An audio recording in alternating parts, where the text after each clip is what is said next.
teaching? as you can guess, I could talk about this for the next half hour to an hour or so. It's one of those things I really enjoy talking about. What can we do to improve? Like, what kind of things can we pass on to help each other out? Any kind of tips. But Well, I don't want to go too deep into that. that's fine. In fact, I was just going to do some wrap up, and that's exactly what I was going to ask you. You talked a little bit about your path when we first started about your path to L&D, um, and and it sounds like some of the strategies you use for staying on top of the challenges is just it sounds like you think a lot about this, that you think a lot about how to be more effective at this. So that's how. And then I like the idea that you're actually teaching yourself because you experience kind of the challenges that other instructors have. And does that change? Do you think that changes what you put together in terms of your own training and the things that you offer? Like Oh, how does definitely. your own teaching affect how you deal with other instructors?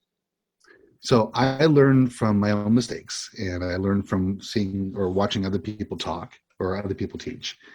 And so that's why evaluations and feedback is very important to me. Hmm. The feedback, my favorite kind of feedback is not the ones where people give all fives and great class, I agree.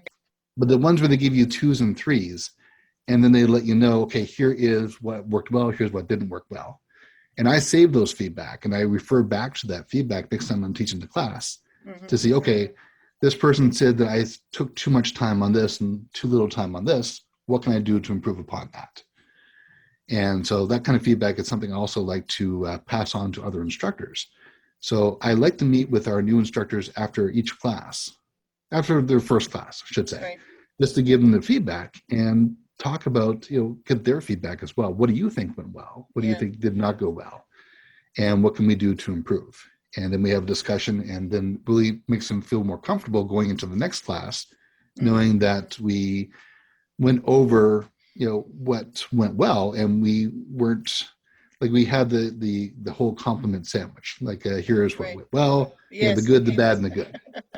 That's great. That's great. And yeah, it's just a way to continue to work with the instructors to continue to improve, and that's where the feedback's very helpful for us.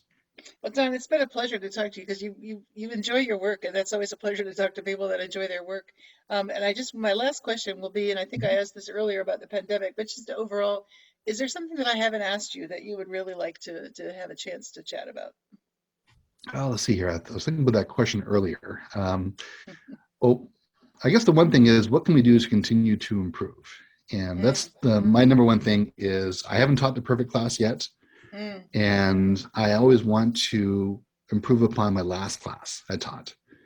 And so mm. this is where the lifelong learner is what we strive to be, because there's always so much more out there. So I guess the question that, or to the answer to the unasked question is about what can we do moving forward?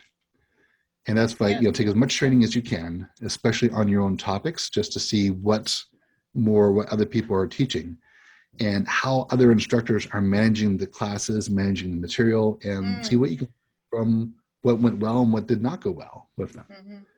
And also just keep on opening yourself up to feedback, and keep on joining into conversations whenever you can online, whether it be through LinkedIn, whether it be through any kind of online channels where people are discussing what's coming up in training, just so you can keep on being aware of what's coming up down the road. That's great, Don. That's how you stay on top of what you do, and that's great. Well, I have no more questions for now, and I'm sure I've got 1,000 questions, but I think I'll cut it off. And thank you so much for your time. I really do appreciate it. No problem. Thank you very much for